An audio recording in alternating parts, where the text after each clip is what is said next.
예물을 드린 손길이 있습니다. 이은주 성도님, 마라나타 주 예수여 오시옵소서. 우리 제물 드렸습니다. 장학 기도하시겠습니다. 하나님 아버지 감사드립니다. 부활절 촛불 예배를 통하여 주님의 은혜에 감사하고 주님 오심을 기다리며 귀한 예물 드렸습니다. 예물을 흠양하여 주시고 그 마음을 받아 주시옵소서. 주님의 은혜를 간절히 사모하고 또 말씀의 은혜를 사모하는 그 마음을 주님 이끌어 주시고 늘 동행하여 주셔서 하늘의 복과 또 이 땅의 복으로 항상 주님의 살아계심을 체험하고 증거하는 귀한 성도님 되게 하여 주시옵소서. 그 가정 위에, 손길 위에, 또 꿈과 소망 위에 성령의 기름 부으심으로 부어 주시옵소서. 예수님의 이름으로 축복하며 기도합니다. 아멘. 할렐루야. 오늘 이 아침에 만나서 반갑습니다. 우리 예수님께서는 부활하셨습니다. 죽음에서, 사망에서 모든 것들을 깨뜨리고 새 생명으로 태어나셨습니다. 바로 주님의 죽음이 나의 죽음이 되었고 주님의 부활이 나의 부활이 된 것입니다. 지금 여러분 앞에 놓인 초를 바라보십시오. 물론 LED 초이긴 하지만 그 빛을 바라보면서 우리 양초가 어떻게 불을 밝히는지 한번 생각해 보세요. 양초가 불을 밝히는 건요, 어둠을 침투하고 들어오는 거예요. 그 빛이 어둠을 침투하고 들어와요. 그렇게 빛 대신 예수님께서는 어둠 가운데, 죄 가운데 있었던 우리에게 침투하여 들어오셨어요. 십자가의 그 숭고한 사랑으로 어둠을 정복하셔서 내가 주님의 빛의 자녀가 되게 하신 줄로 믿습니다. 그래서 우리는 진정한 변화를 누리고 있습니다. 진정한 변화는 무엇입니까? 하나님 앞에 정복되면서 시작되었어요. 함께 따라하겠습니다. 나는 하나님께 정복되었다. 그렇습니다. 우리의 삶이 온전해지는 것은 하나님 앞에 정복되기 시작하는 그 순간부터예요.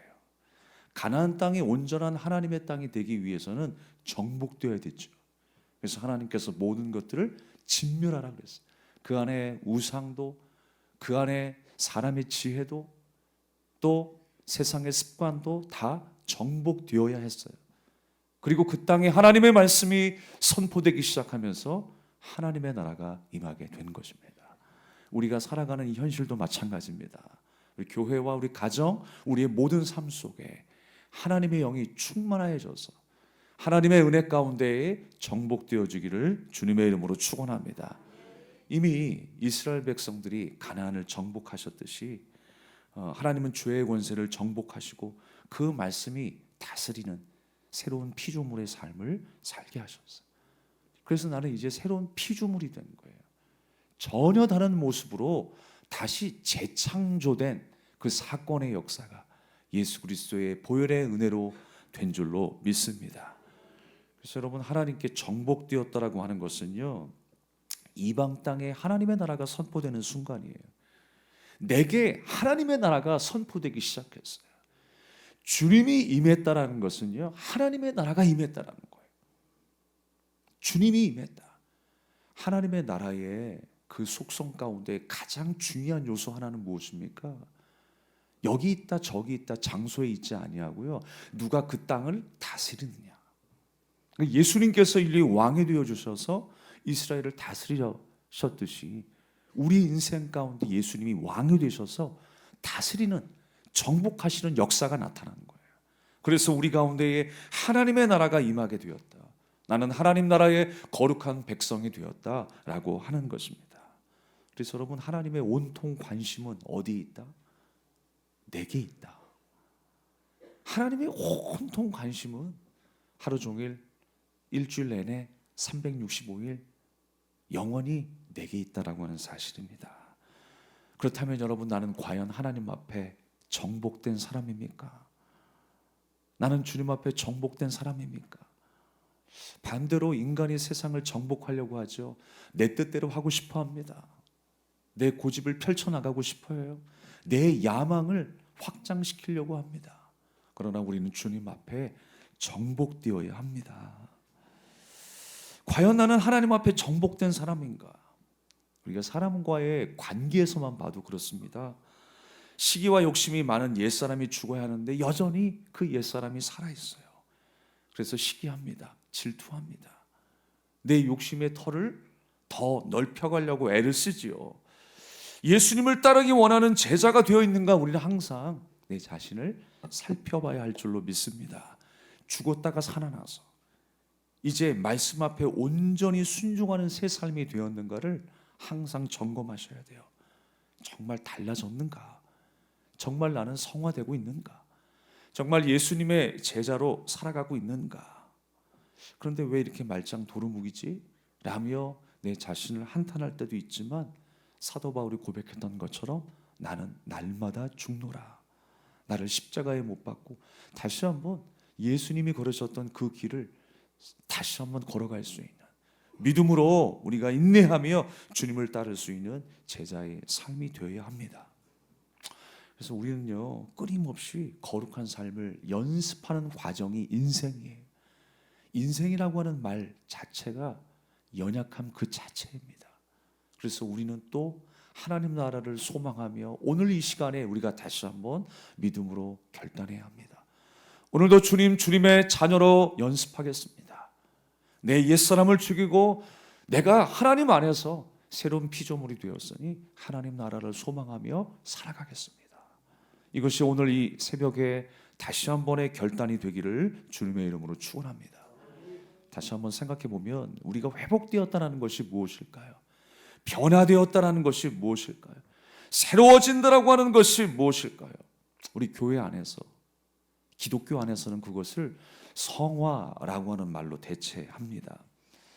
이 성화가 무엇이냐면 내가 예전에 욕하며 살아갔는데 이제 바른 말을 한다? 그게 성화가 아니라는 거예요. 예전에 내가 술 마시고 담배 피웠는데 이제 안 마시고 안 피운다? 이게 성화가 아니에요. 그것은 우리의 삶에 표면적으로 드러나는 하나의 모습일 뿐이에요. 성화가 무엇입니까? 내 내면 안에 깊은 곳에서부터의 변화예요. 울림이 나타나기 시작하는 거예요. 내 가치와 관심이 바뀌기 시작하는 거예요. 이 땅에서의 모든 시선이 있었다면 이제 우리는 하나님이 지시하시는 그 하나님의 말씀의 방향으로 우리는 가게 되어 있는 것입니다. 예전에는 내가 기도를 할 때도 1분도 하지 못했는데 이제 1시간 이상 하게 되니까 내가 성화되었다. 그것 또한 내 삶의 표면적인 변화일 것입니다. 물론 내 중심에서의 그 변화가 일어나게 되면 시간 가는 줄 모르고 우리가 기도하게 되어져요. 그러나 단순히 어떤 숫자적인 이야기가 아니라 또 내가 평신도였다가 직분자가 되어서 뭔가 달라졌다라고 하는 것이 성화가 아니라 성화는 무엇입니까?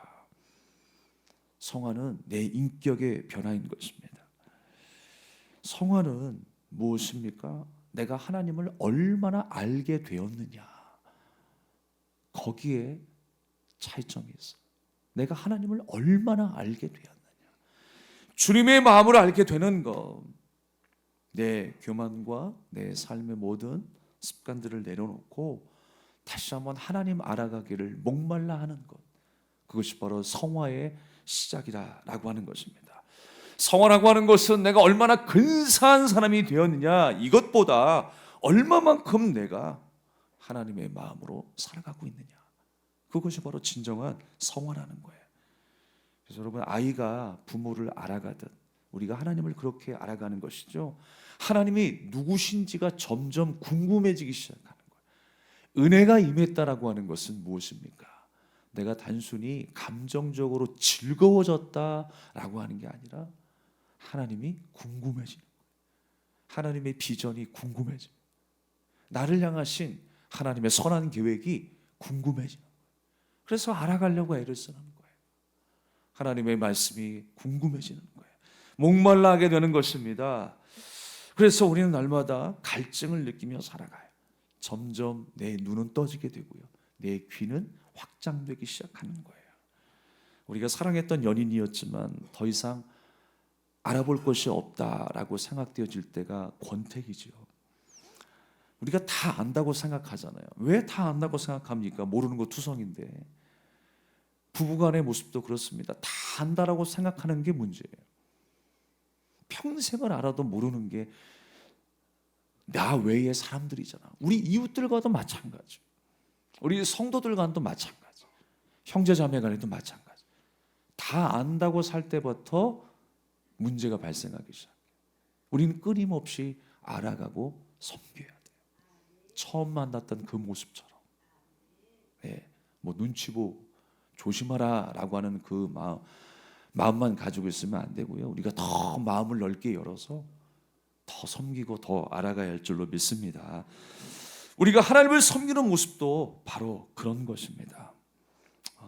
날마다 알아가는 것, 기대하는 것, 내가 원하는 하나님으로 만드는 것이 아니라, 여러분, 내가 원하는 하나님으로 만드는 것은요, 내가 하나님을 다 안다고 생각하는 거예요. 하나님은 내 생각 위에 계신 분입니다. 내가 많은 것을 알고 있지만, 내가 많은 것을 경험했다 할지라도 그 모든 것들을 초월하여 역사하시는 하나님, 내 생각 위에 계시고 내 지혜 위에 계신 하나님, 그 하나님이 우리의 삶을 이끌고 계십니다. 우리의 삶을 하나님 앞에 맡기고 주님의 마음으로 우리가 하루를 살아야 하는 것입니다. 내가 원하는 하나님으로 만들잖아요. 그 순간부터 하나님을 우상으로 만들게 되는 거예요. 내가 원하는 하나님을 깎는 거예요. 우리는 하나님을 우상으로 만들지 말아야 합니다. 내가 아는 분 이상의 하나님, 그 하나님을 우리가 섬겨야 합니다. 우리가 매일 계속 기도하는 이유가 무엇일까요? 간절한 마음으로 주님 앞에 간구하는 이유가 무엇일까요? 한순간도 하나님의 통치를 떠나지 않기 위해서 기도하는 거예요. 우리의 간절한 바람도 있지만 나를 향하신 나의 필요를 위한 하나님의 간절한 마음이 있어요. 그래서 우리가 주님의 명령이 하나가 있다면 그것은 기도하는 거예요. 깨어서 분별하여 하나님 뜻 가운데 살아가는 것입니다. 우리가 무엇 때문에 그 시선을 놓치고 있습니까? 그 부르짖음을 놓치고 있습니까? 우리의 삶이 종교 생활로 끝나지 아니하고 생명 되시고 우리의 생사복을 주관하시는 전능하신 하나님 앞에 날마다 간구로 나아갈 수 있기를 주님의 이름으로 축복합니다. 그래서 우리는 날마다 알아가야 되는데 아는 만큼 사랑하게 되어 있어요. 아는 만큼. 교회 일도 그렇습니다. 내가 참여한 만큼 또 참여하게 되어 있어요. 내가 헌신한 만큼 더 헌신하게 되어 있어요. 선교도 그렇더라고요. 내가 눈으로 보고 내가 희생한 만큼 더 깊이 들어가게 돼요. 하나님께서 이걸 원하시는구나. 하나님께서 저 영혼들에게 필요한 것들이 무엇인가를 보게 하세요. 그러면서 깨닫게 되는 건 뭐냐? 그 화살이 누구에게 와요? 나로 와요. 처음에는 그냥 남을 위한 봉사, 다른 나라를 위한 봉사로 끝나지만 그것이 점점 깊어질 때에 하나님의 뜻을 알아가게 되면서 결국 그 모든 메시지가 나를 향하고 있다라고 하는 것을 깨닫게 돼요. 그렇지. 하나님께서 이것을 깨닫게 하시는구나. 나를 성숙하게 만드시는구나. 그게 여러분 성화 아니겠어요? 주님의 마음을 알아가는 게 성화라는 거예요.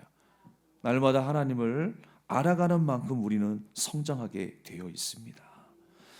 하나님을 알아가는 사람은요, 주님이 창조주이시고 고통스러울 때나 궁핍할 때나 나를 향한 섭리가 있다는 것을 믿게 하세요. 여러분, 한 사람 한 사람을 향한 하나님의 놀라운 섭리가 있음을 믿으십니까? 우리의 걸음도 우리의 손길도 주님이 지키고 계세요. 주님의 섭리 안에 있다라고 하는 것입니다. 그래서 하나님의 선하심과 인자하심을 완전히 신뢰할 뿐만이 아니라 어떤 방법으로도 하나님이 도우실 것이라는 그 믿음으로 의심 없이 살아가게 되는 것입니다. 바로 그 사람이 성도예요. 그러므로 성화는요, 하나님을 사랑하게 만드는 데 목적이 있어요. 내가 성장했으니까 내 어깨의 높이가 높아지고 내 눈높이가 높아지는 것, 그것이 성화가 아니라 하나님을 더 사랑하게 만드는 데 목적이 있어요. 여러분, 하나님을 사랑하십시오. 그리고 그 사랑으로 이웃을 내 몸과 같이 사랑하십시오. 내가 성장한 만큼 사랑하는 거예요.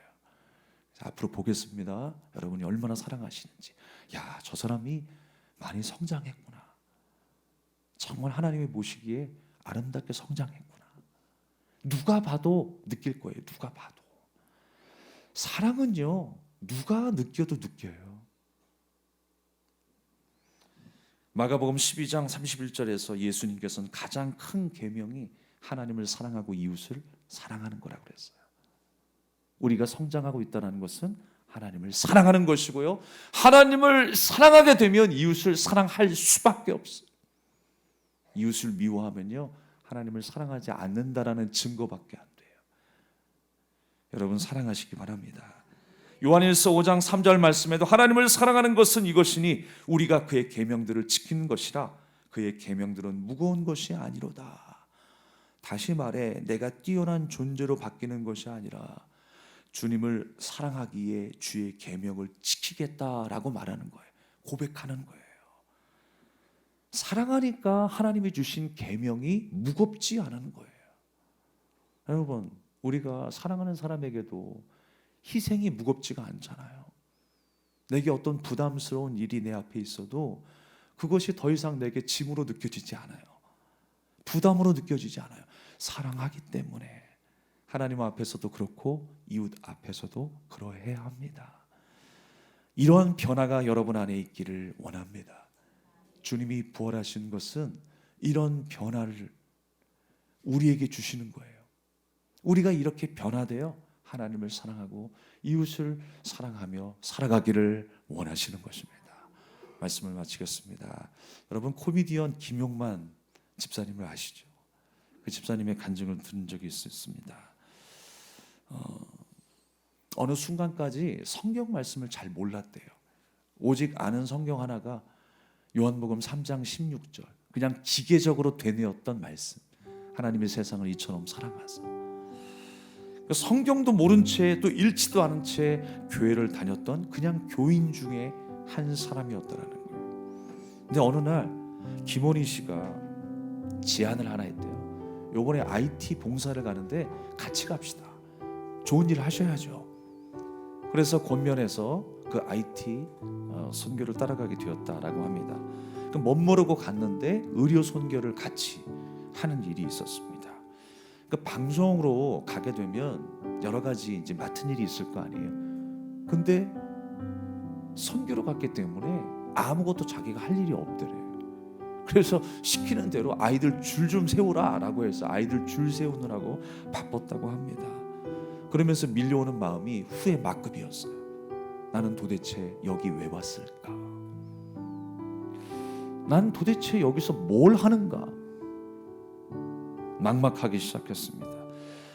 환경은 지저분하고 음식은 내 입에 맞지 아니하고 불평이 생기기 시작했어요. 또 시차가 맞지 않으니까 잠도 제대로 오질 않아가지고요, 자꾸 새벽에 깨는 거예요. 그런데 하나님께서 새벽에 깨우신 목적이 있었어요. 그 새벽에 아무것도 할 게 없으니까 이어폰을 꽂고 찬양을 듣기 시작했어요. 그 찬양이 그 사랑에, 지금 반주에서 흘러나오는 그 사랑, 아버지 사랑 내가 노래해, 아버지 사랑 내가 노래해, 죽음도 이기신 예수 그리스도, 그 찬양을 계속 듣게 된 거예요. 듣다 보니까 야, 내가 여기 왜 왔을까? 그 생각에서 나를 위해서 오게 하셨구나라는 생각을 하게 되었대요. 찬양을 들으면서 눈물을 흘리기 시작했어요. 당시만 해도 그 집사님의 마음이, 자존감이 바닥에 떨어졌을 때라고 합니다. 그런데 IT에서 말로 형용할 수 없이 힘든 사람들의 그 모습보다 더 못한 자신의 모습을 발견하게 하시는 거예요. 저 사람이 못 먹고 못 사니까 나보다 못하지가 아니라 그 모습보다 내가 더 아래에 있다라는 거예요.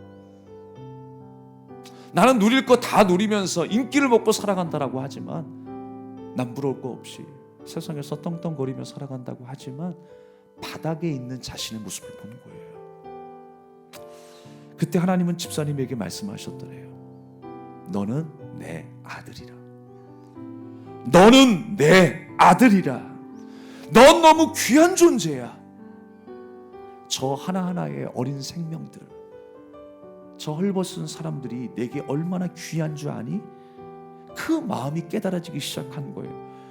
그러면서 나를 귀한 존재로 여기신 하나님의 은혜가 느껴져서 그 자리에서 펑펑 울었다라는 거예요.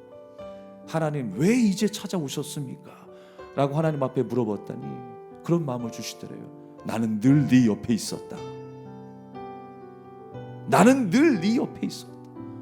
오늘 이 시간도 여러분과 함께 하시는 하나님이십니다.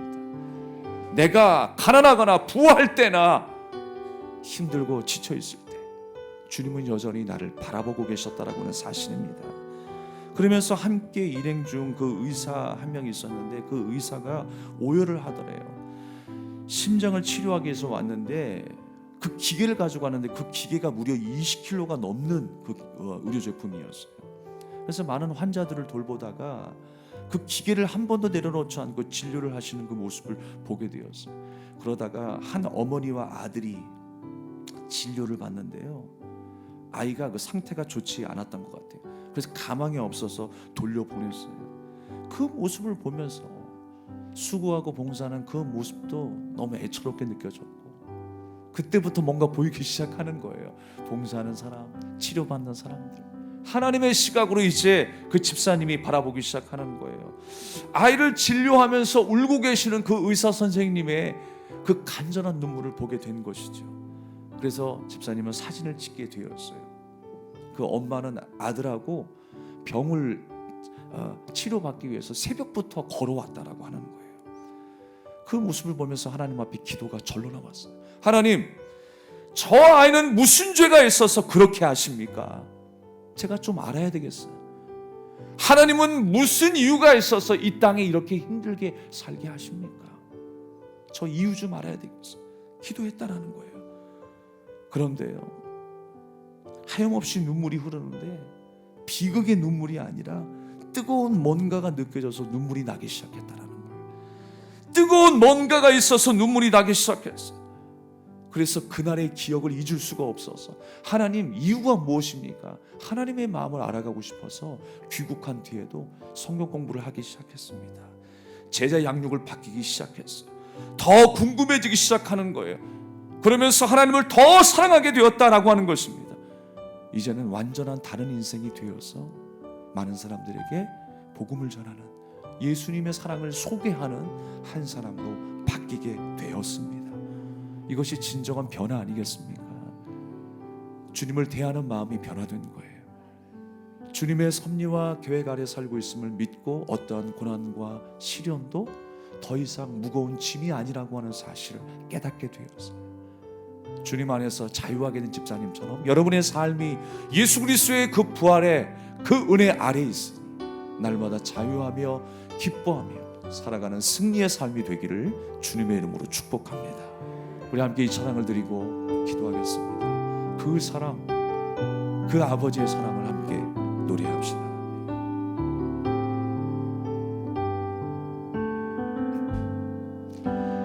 아버지 사랑 내가 노래해, 아버지 은혜 내가 노래해. 그 사랑 변함없으신, 거짓 없으신 성실하신 그 사랑, 상한 갈 때 꺾지 않으시는, 꺼져가는 등불 끄지 않는 그 사랑 변함없으신, 거짓 없으신 성실하신 그 사랑,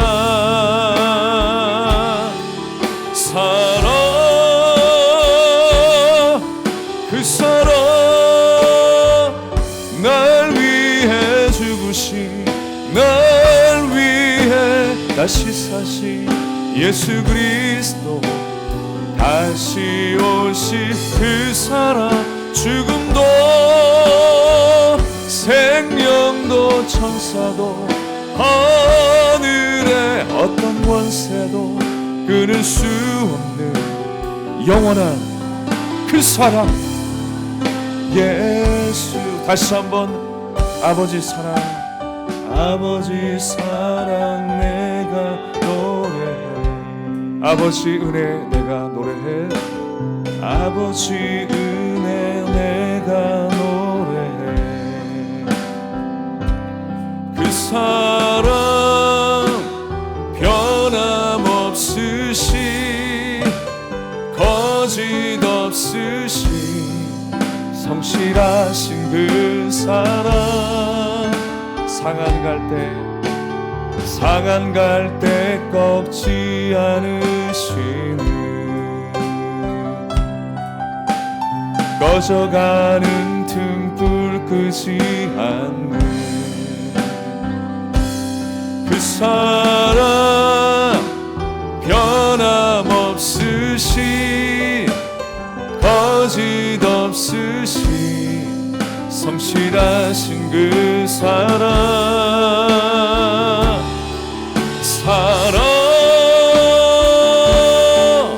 그 사랑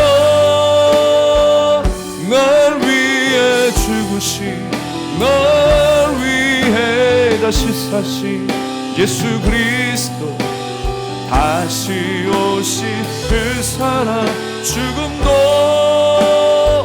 생명도 천사도 하늘의 어떤 권세도 끊을 수 없는 영원한 그 사랑 예수님을 찬양합니다.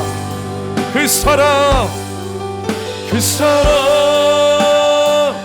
날 위해 죽으신 날 위해 다시 사신 예수 그리스도 다시 오실 그 사랑 죽음도 생명도 천사도 하늘의 어떤 권세도 끊을 수 없는 영원한 그 사랑 예수 영원한 그 사랑 예수 영원한 그 사랑 예수 영원한 그 사랑 예수 영원한 그 사랑 예수. 우리 주신 말씀을 기억하면서 우리 합심하여 기도하기를 원합니다. 여러분, 내가 두려워하는 것이 무엇입니까? 우리의 두려움의 끝은 무엇입니까? 우리의 삶의 문제, 관계의 문제, 물질의 문제입니까? 우리가 들어가면 그 두려움의 끝은 죽음이지요. 우리 인생의 끝이 죽음이듯이. 그런데 여러분, 예수님께서 그 죽음을 이기셨어요. 그 죽음을 이기신 그 승리의 역사가 내 인생 가운데에 시작된 것입니다. 그 부활의 생명이 내게 시작된 것입니다. 여러분, 두려워하지 마시고 오늘 주 예수 그리스도의 능력의 이름을 붙잡고 다시 한번 일어나기를 원합니다. 여러분의 가정이 회복되기를 원하고요, 생업이 회복되기를 원하고요, 여러분의 믿음이, 여러분의 신앙이 날마다 하나님 앞에 더 알아가며 가까이 나가게 달라고 오늘 믿음으로 결단하며 주님 앞에 기도하겠습니다. 주 한번 외치겠습니다. 주여!